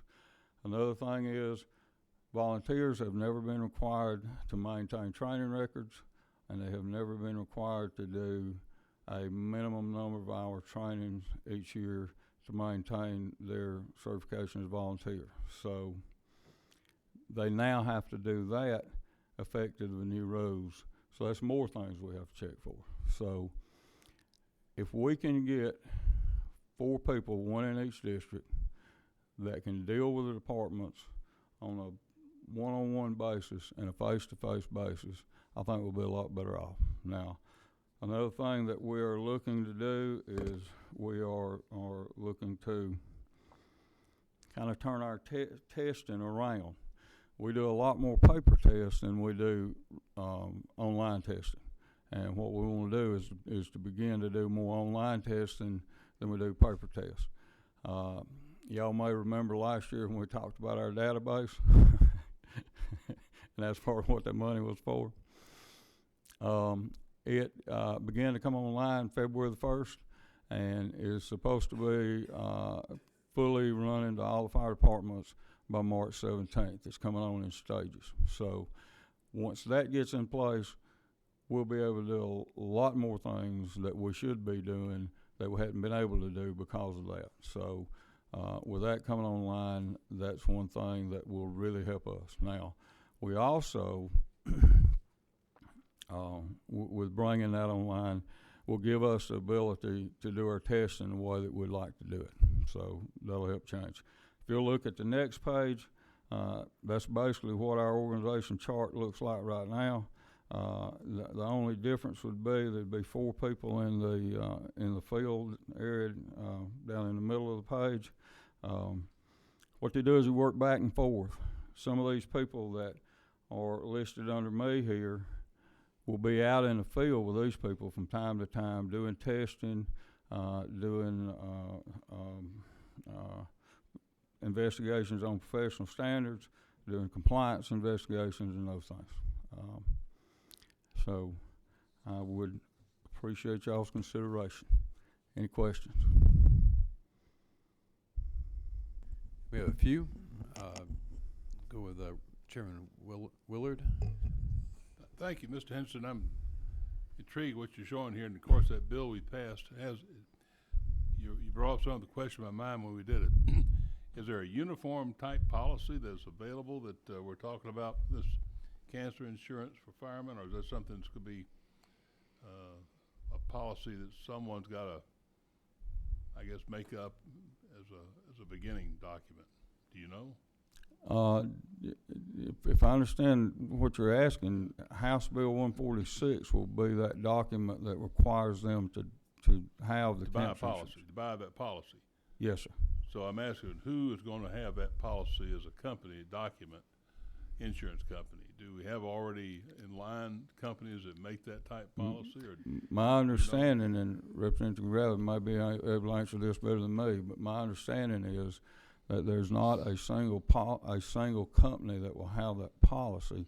It will be made available, and there will be policy or departments that can make that coverage available to assist, basically assist in lowering the cost of the policy. Well, I notice on your chart you have a insurance specialist. Is that someone to deal with that particular issue throughout the state as to training or something on insurance? Or well, that's someone in our department that would be responsible for answering questions for the departments, helping the departments if they could, and helping them become compliant. That's just like right now. Their ability, whether or not they report a fire to the fire commissioner's office, other than in our rules, it's not in our laws anywhere, in any law that we enforce, other than it being in our rules, which takes us back to the fire commissioner's law. Yes. So, but we still go out and try to help them set up and manage a way so that they can report into, back into the fire commissioner's office. It'd be the same kind of thing with this. I think. So that person's really working with fire insurance. Is that what we're talking about? Pardon? Insurance specialist? Well, that would be a person that would, and the reason we'd like to get them in place is so that they can work with all of this as it becomes, if this becomes law, then they can work with it and learn the intricacies of that policy that's supposed to be for the fire service. Because the way I understand this mandates that the departments, in some shape, form, or fashion, furnish this insurance coverage. Well, it mandates the local governments. Yes. Who have to really be the ones responsible for it, I guess. Well, if they don't do it, they're going to stand liable. The problem's this. Yeah. All fire departments are not managed by local governments. There's 615 fire departments. Of those, 408 are volunteer departments. Of those, some of those are city and county departments, but some of them are private corporations that are run by their own board. So, but my understanding is this still applies to them, and they're going to have to furnish the same coverage. Okay. Last question. I guess the main thing I'm asking, the insurance specialist position is already an existing position? Or No, sir. That's something we'll have to add, brand new. Okay. Excuse me. And your request to the committee is for the personnel cost for that insurance specialist and administrative assistant is $160,000. Is that right? Yes, sir. We're requesting $240,000 for those three positions. It's on the second page. $240,000 for those three positions. That includes benefits, everything. There's going to be a little bit of shifting and reorganization within the department for existing people. $50,000 for 2 cars for those people, and $15,000 for computers and all the related equipment for those 3 people. Right. About $5,000 a piece for the computers and stuff. A total of $305,000. All right, thank you. And then question from Representative Gravely. Yes, sir. Just to hopefully maybe to offer a little bit of clarity. How many independent fire departments do we have in the state? I mean, what now? Independent fire departments or privately managed fire departments in the state. I'd have to look to be sure, but my guess would be probably around 200, 150, 200. 200 privately run fire departments? 200 private run fire departments, yes, sir.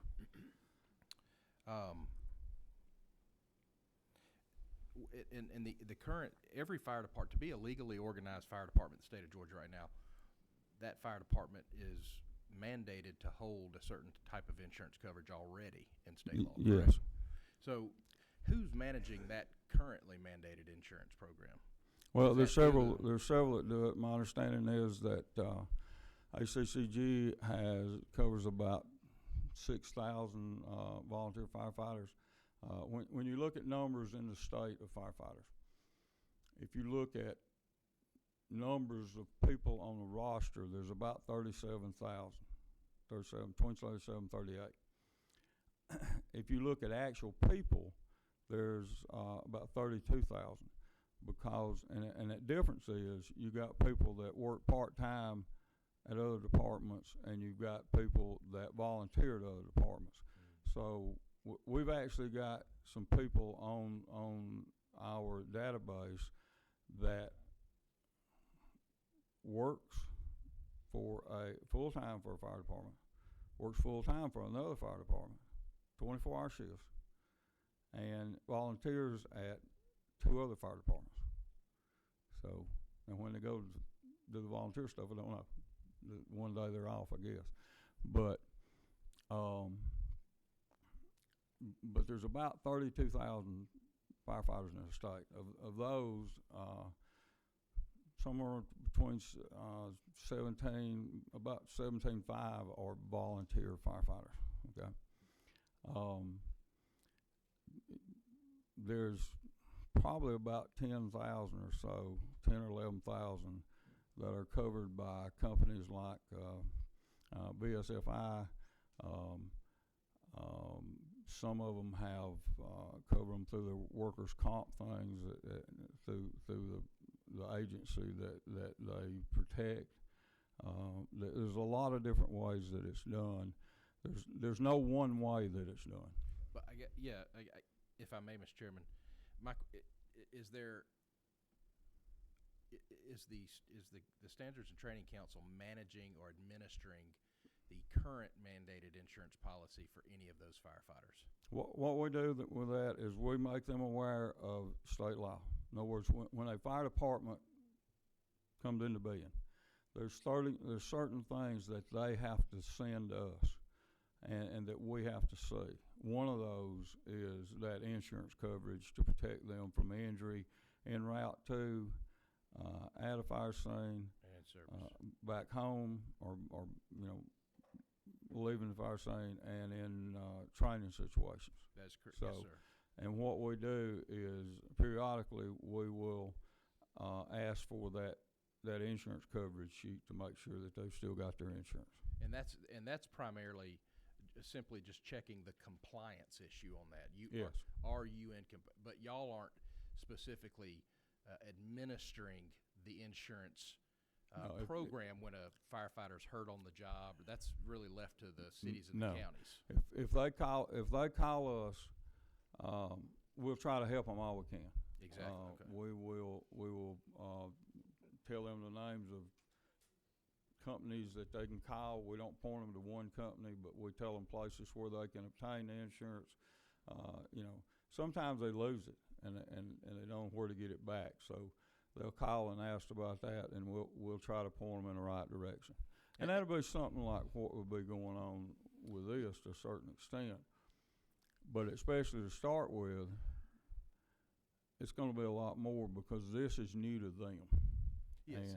And it's going to take them a while to learn what they need to do. Now, I also can foresee that there will be insurance companies going to the places to sell them insurance. I don't know about that, but. And one more, if I may. Really? I don't have to, but it's up to you. Go ahead. You asked us to be here. You went and got the munchies, now you got the talkies. So. I did come from the cannabis working group.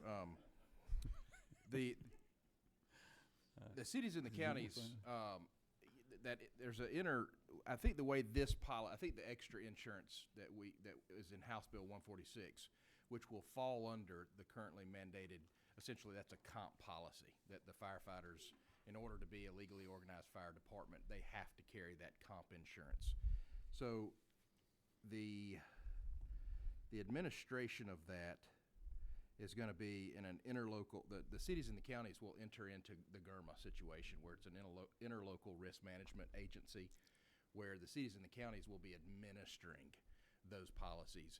And it's my understanding that the Training and Standards Council will simply make sure that from a compliance standpoint, y'all are just making sure that they have it. The way I understand it, and it was actually an original bill. Well, let me cut you off real quick here. They're just going to be supervising essentially. Mm-hmm. But Michael's bill passed out, I think yesterday, right? Have you committed to the Senate? Have you sent it over? Yes, sir. Yes, sir. Okay.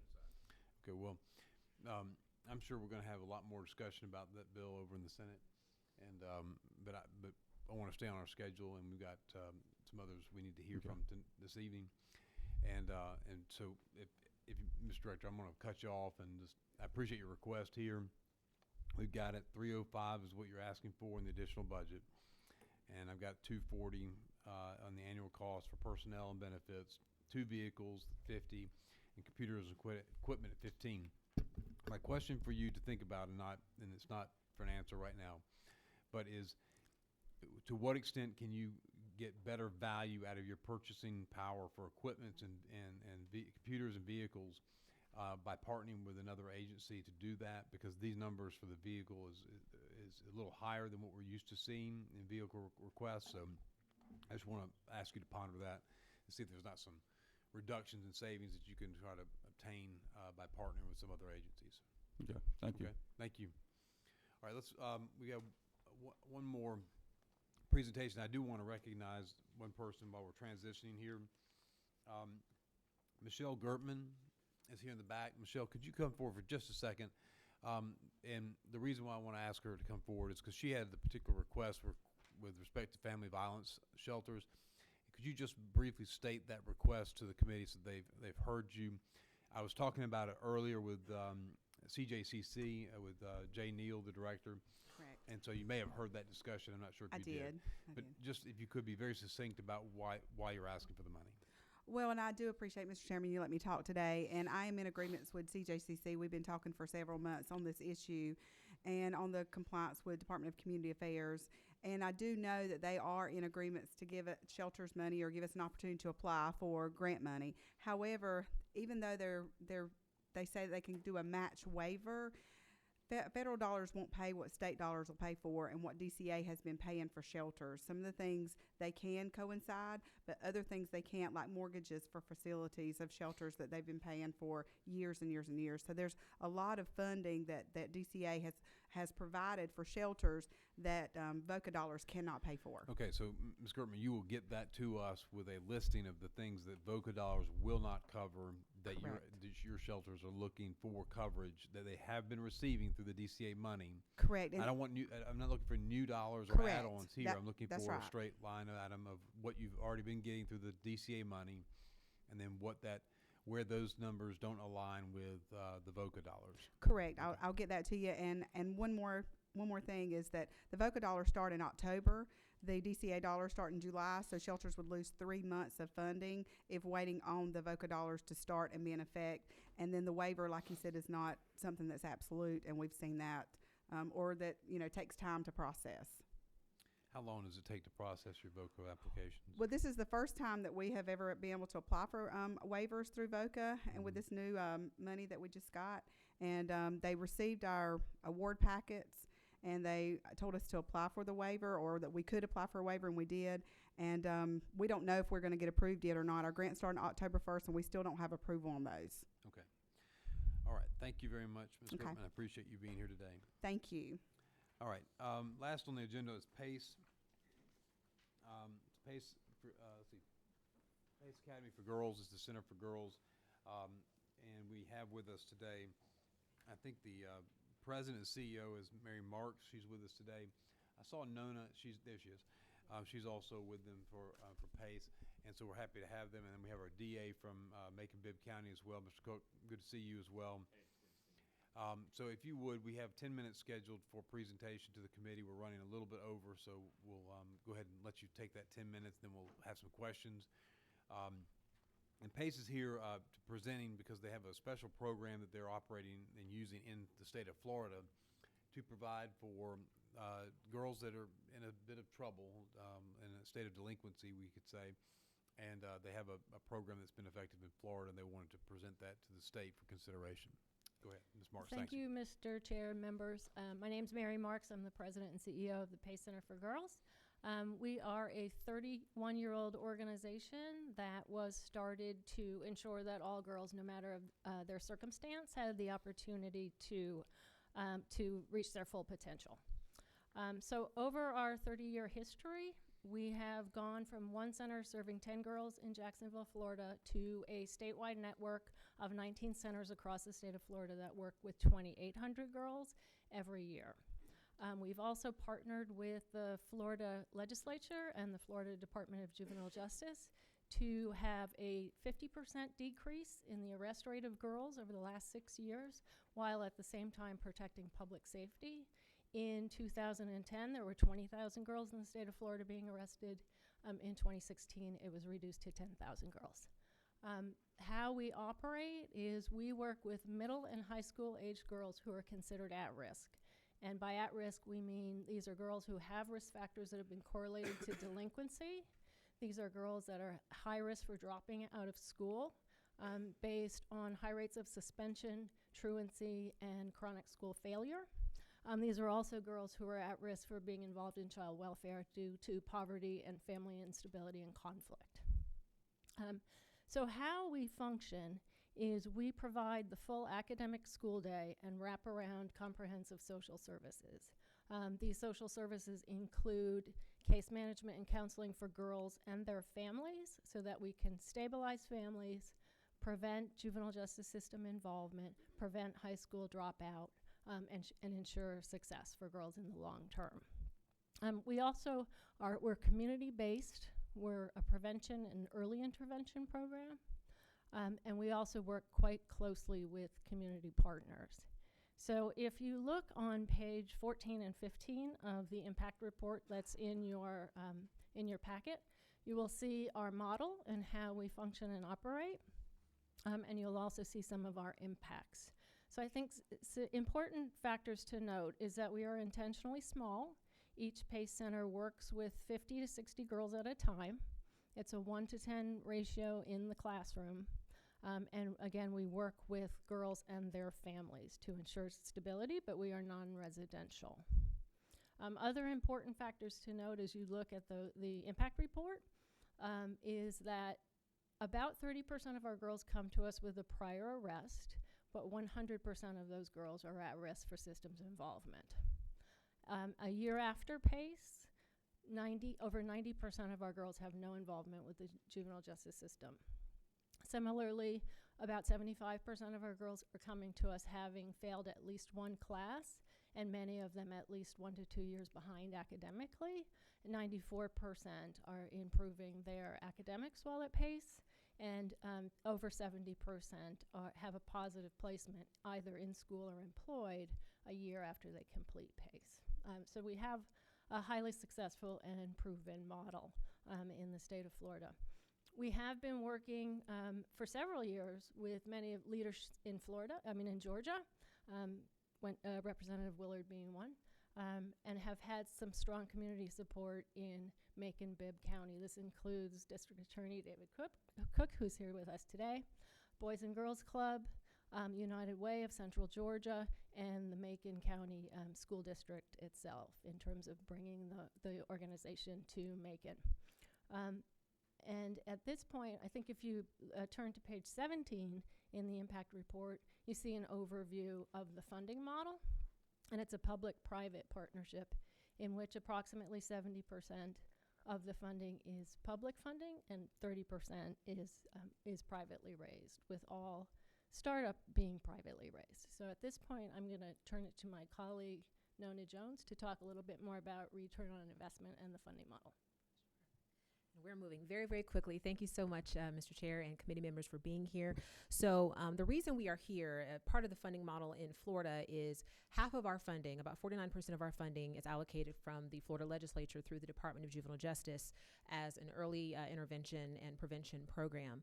And so what we are asking for in the legislative funding request document you have in front of you is $843,750, which will provide for a 50-slot center in Macon, Georgia. The 50-slot center is, as Mary said, it is our ideal center because it enables us to work with girls who have significant academic challenges as well as significant social and emotional challenges as well. So from the standpoint of return on investment, the Juvenile Justice Policy Institute did a study on juvenile justice systems throughout the country to see what the cost-benefit analysis would be. And we did learn that here in Georgia, it's about $91,000 per year for a youth to be housed in a juvenile justice facility. For PACE's purposes, our girls are around $17,000 per year investment, and the juvenile justice system investment really provides for the wraparound services. So the way that we braid the funding is the juvenile justice system really provides the trauma-informed services such as the counseling and the therapy, career and college exploration, the life management skills, as well as the family-based case management. The local school district then, their investment enables us to provide the full academic school day. So we have teachers on staff that provide a full course load to the girls year round. We don't take summers off on purpose. And then we raise another 30% of the funding privately. So even though the request is for the $843,000, the actual total is $1.7 million, of which $335,000 is on the table from the Bibb County School District to provide for the academic component of the PACE Center in Macon. And we also have to raise another $500,000 privately as well. And so we're making great progress on that. So it would not be a full funding request from the state. The state would be approximately 49%. So from the standpoint of return on investment, we do know that the 3-year recidivism rate for a youth that is in custody with the Juvenile Justice Department is about 50%. The 5-year recidivism rate for PACE is about 8%. And the reason for that is we have a very strong transition service that keeps up with our girls and makes sure that their gains are sustained, so that when they transition out of PACE, they usually go back to their home school or they graduate and go off to college or employment. But we have about a 92% positive placement rate to make sure that the girl is successful going forward. Mary already covered some of the portrait of risk statistics, and you have that document in your packet, so you certainly can look at that a little bit more. But the thing I would say is 80% of our girls come to us because of academic failure. And academic failure is really a lead indicator of underlying trauma. And so the trauma is what we exist to address, and that's why the wraparound services provided by the state is so critical.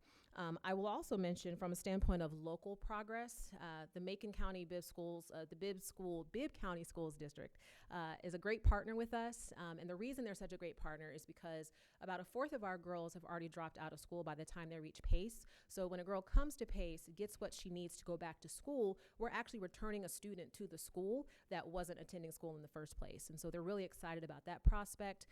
And the reason why David is here is because he can speak to the local need.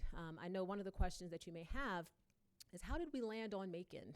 We actually did a very thorough data analysis of all of the counties in Georgia, and we looked at data points such as poverty, crime rates, graduation rates, where there was violent crime, and we also overlaid that with where are the girls. And Macon showed up, I think, on every indicator within the top 10 to 7 in the state. So I'll let David talk a little bit about what that means for Macon, but I will say this, he has been a wonderful champion for us. He's already committed $150,000 to the center there in Macon, and so we really appreciate his support. So I'll let David take it from here. Good afternoon. Let me just start off with this. We handle thousands of juvenile prosecutions per year, and when I first approached our chief juvenile court judge about this, about the expansion of the PACE Center for Girls to Macon, and asked whether or not he thought we could use it, I knew the answer, but I just wanted to hear it in his own words, and he said we could fill up 2 tomorrow. So there's no question about the need for this in Macon, but just to put some context to this, they mentioned the risk factors that that they look for to see if a girl would be suitable for PACE. Those risk factors are the same risk factors for whether or not a girl will end up being a victim of trafficking. These are the same girls. So if a girl is very likely to be a good fit for PACE, she's very likely to be a future victim if she's not already. Many of the times, part of the reason, you heard her mention the word trauma. They know what they're doing. They've been doing this for decades. There's 19 of these. This isn't their first rodeo. So they know that these girls have already undergone the trauma before they get there, and they know how to fix it. And so they fix and heal these girls right off and build strong women so they don't have to be looked at or treated more severely later, either by my office or by a physician. So I can't really think of a better thing for Macon. I think anybody who studied how to alleviate the effects of poverty and to bring families out of a bad place have noted that it's best to start with women and girls. So I believe in this mission. That's why I've already contributed $150,000 of our forfeiture money. I've committed another 50 if they raise 200. And considering the amount of problems we have in Macon, I expect to be given more. So I won't take up any more of your time, but we could certainly use this in Macon, and I really do appreciate your consideration. Thank you. Thank you, Mr. Cook. All right, Chairman Willard. Thank you. Let me give a little background. I'm one of the people who's, as Mary mentioned, having several years back gone to one of the places in Orlando and saw the work being done at the school that they have in Orlando, and I was just so overwhelmed and impressed by what they were accomplishing and doing with these girls. I told Mary at the time, whenever you get ready to expand out of Florida, please look at your adjoining sister state, Georgia, as a place to come, and that's been the drive that she and I have looked at. It's not just Macon. Macon is considered to be the beginning point.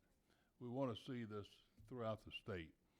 This is a type program that has great opportunity to do what we can to save young girls who are in trouble or getting to the point where they're going to be in trouble, dropping out of school, etc., and get them back on the right road. The success rate they have is outstanding, but more important than just the success rate is the fact that these girls become, not only educated, but now go on to training other schools, college, etc. They've had lawyers come out of it, right? So that's a good point. But I just say I'm so supportive of this. I hope this committee, as well as our General Assembly, can recognize this is something that's a good starting place. Let Macon sort of be the focal point right now, and other jurisdictions and areas of the state can come look at it. It's really a great thing to do. Thank you, Mary. All right, thank you, Chairman. Representative Williams. My question was answered. I want to know why Macon, but you answered it during your presentation, and I appreciate that. Okay. Representative Gravely. And it'll be brief, Mr. Chairman. So PACE is in Macon-Bibb County. If I have let's say I have a potential young adolescent girl in Paulding or Douglas County who would benefit from this type of program, would they be eligible to go down to the PACE facility in Macon-Bibb, or Yes. is it for surrounding And what area? we've done in Florida is we have cooperative relationships between the school districts, so that if transportation is not a problem and she can get there, then we can provide the service. In the contract with the school district, the per pupil spending follows the girls to PACE, so there need to be the cooperative relationship, but there generally is. So the education is following the girls to PACE, so those education dollars also. I understand. Okay. So Correct. And then so the and once she FTEs are- completes, then those dollars would follow her back to her public school. Something that I don't know if I made clear is even though we have a 50 slot allocation from DJJ in Florida and the school districts, we typically will use that slot 2-3 times. And so a girl will come in 3 months, 6 months, 9 months, she leaves, another girl comes in. So we will serve anywhere from 125 to 150 girls in a year based on that 50 slot allocation. So I wanted to make sure I was clear on that too. So it's not a permanent year-long, it's a temporal. It's an intervention. It's a good time to bring them in, Chairman. You're beating us down so bad, we'll agree anything. Yeah. Michael, do you have anything else? Okay. Yeah. Thank you very much for the presentation. Now, what we are doing is that I want the committee to also be aware that the state does provide a substantial amount of resources towards intervention with our juvenile justice grants. We also are working with the school systems and internal to the school systems. There are counselors that are there to provide assistance to girls in need, and any of the students. So I think that what we have to do as a committee is that we need to examine what PACE is recommending, but we also need to marry that and examine that against what we currently do as a state.